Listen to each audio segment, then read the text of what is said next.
The government will urgently reverse a ban on oil and gas exploration, a move it says will help control soaring electricity prices.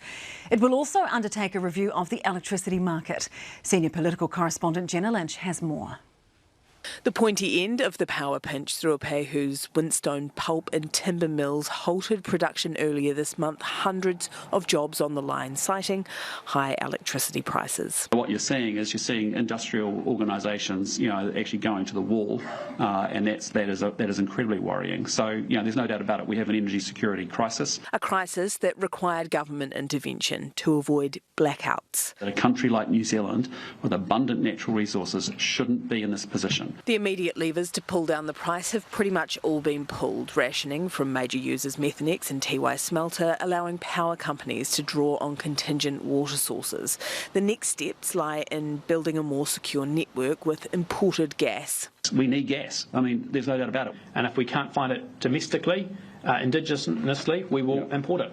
To do so, we need new infrastructure, the government paving the way for that to happen by winter 2026. We will remove all regulatory barriers so we can have that in place as quickly as possible. Rambunctious Regional Development Minister Shane Jones has for weeks been firing verbal missiles at the power companies, aka gentailers, which both generate and sell power, for their profits, even saying they were profiteering. At a time when New Zealanders and regional New Zealand are being sent to the scrap heap, we've got these corporate grandees celebrating dividends in the parlour and boasting how rich they are. Today, a review of those companies announced, though with no detail. That'll come in the next fortnight.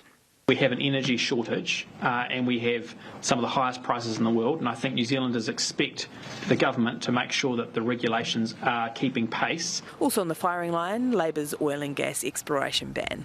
And as good as it may have sounded on a bumper sticker or to climate activists in Europe, it was reckless and counterproductive. Labour held a Just Transitions conference today, aiming to chart a path away from fossil fuels, and offered an olive leaf to the government on energy. I do think we need more stability when it comes to the debate about energy security.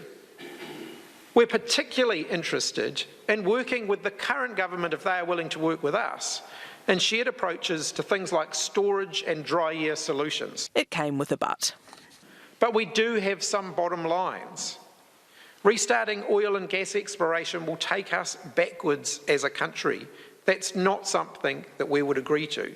Voting against the repeal of oil and gas exploration would mean voting against hard-working New Zealanders.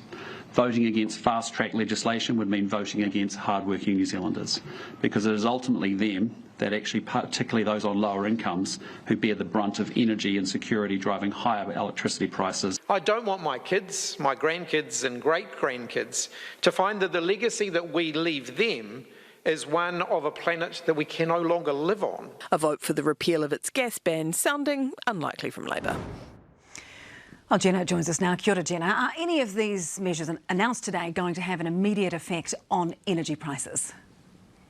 A lot of what we heard today was more in the medium to long term, that gas infrastructure, paving the way to build new wind farms. A lot of that is further down the line. One of the ideas mooted in a question today to the Energy Minister, though, was the idea of splitting up the gentailers into generator and then retailer businesses, kind of like what they did with Telecom and Chorus, making Telecom the retailer and Chorus owning the lines. Now, the Minister didn't give a clear answer on that, but don't be surprised if that becomes more part of the conversation over the next couple of weeks. This announcement comes at an interesting time for the Prime Minister, announcing that oil and gas ban repeal will be urgent. He's about to fly out to the Pacific Islands Forum, where climate change is front of mind for so many of those leaders. I remember a couple of years ago, the Tuvalu Prime Minister had children waiting in the water for incoming leaders to the Pacific Islands Forum to show off how dire their situation was. So he can probably expect some pretty tough questions from those Pacific Island leaders